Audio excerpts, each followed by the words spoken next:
Hello বন্ধুরা, আবারও আমার একটা নতুন ব্লগে তোমাদের সবাইকে স্বাগত। দিনটা ছিল রথের আগের দিন।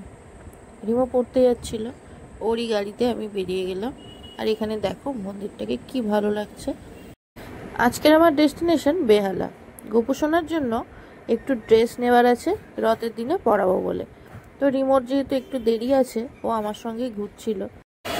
প্রথমেই চলে গেছিলাম গোপুর জামাটা নিতে, বাট এই দোকানটায় জামা পছন্দ হয়নি, কিন্তু মুকুটটা এই দোকান থেকেই পেয়েছি। তারপরে আর একটা দোকানে গিয়ে সেখান থেকে জামাটা নিলাম। আর দেখো আমার কাজ তো কমপ্লিট, রিমোও চলে গেছে, আর আমি এখন দাঁড়িয়ে আছি বেহালাতে।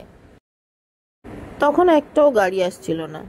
আমি প্রথমে ভেবেছিলাম সিগন্যাল, কিন্তু না, তার কিছুক্ষণ পরে যখন দেখলাম অনেকক্ষণ আসছে না, দেখলাম একটা প্রসেশন বার হয়েছে। অনেক কষ্ট করে এই অটোটা পেলাম। অটো তো উঠবার আগেই বলে দিল 20 টাকা দিতে হবে, কিন্তু ঠাকুরপুকুর 3-এ। অনেক অপেক্ষার পরে পেয়েছি বলে আর এটা নিয়ে বার্গেনিং করলাম না। তবে একটা এই প্রসেশনে ভালো লাগলো, যারা মিছিল করছে তারা কিন্তু সাইডের রাস্তাটা একটু করে ফাঁকা রেখেছে। গাড়ি খুব স্লো পার হচ্ছে, বাট হচ্ছে পার।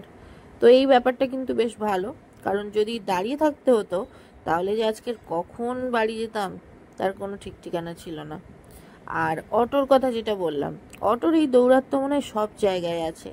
ওদের ইচ্ছা হলে যে জায়গায় যাওয়ার ইচ্ছা হচ্ছে সেই জায়গাতেই যাবে। এই অটোওয়ালাটাকে আমি একটা জিনিস লক্ষ্য করছিলাম, 3-এ পর্যন্ত আমি আর আরেকজন উঠেছে, বাট ও আদার্স যারাই জিজ্ঞেস করছে 3-এ, বলছে না। মানে কি, 3-এতেও আর প্যাসেঞ্জার নেবে না। ওই 2জন 3-এ প্যাসেঞ্জার যা নিয়েছে আর নেবে না, কারণ এরপরে ওর রানিং প্যাসেঞ্জার তুলবে। মানে যারা একটা দুটো স্টপেজ যাবে, তাহলে ওর রানিং প্যাসেঞ্জার যত হবে, এমনিতে তো আমাদের থেকে বেশি টাকা নিয়েই নিচ্ছে, তার উপর রানিং প্যাসেঞ্জার থেকে আরো বেশি টাকাও এই একটা টিপে তুলে নিতে পারবে। তো ওই জন্য বলে না, কারোর কারোর সর্বনাশ আর কারোর পৌষ মাস। এখন আমরা ভাবছি এত লেট হচ্ছে কিভাবে বাড়ি যাব, আর ও ভাবছে কিভাবে মানুষের থেকে বেশি বেশি টাকা নেবে।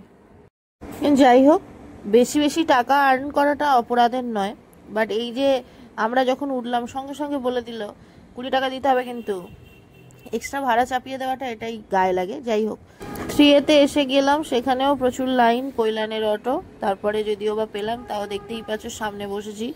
আমার সামনে বসতে বিশাল অসুবিধা হয়, বাট ওই যে আজকের একদমই কিছু পাওয়া যাচ্ছে না, তো সেই জন্য উঠতেই হয়েছে সামনে।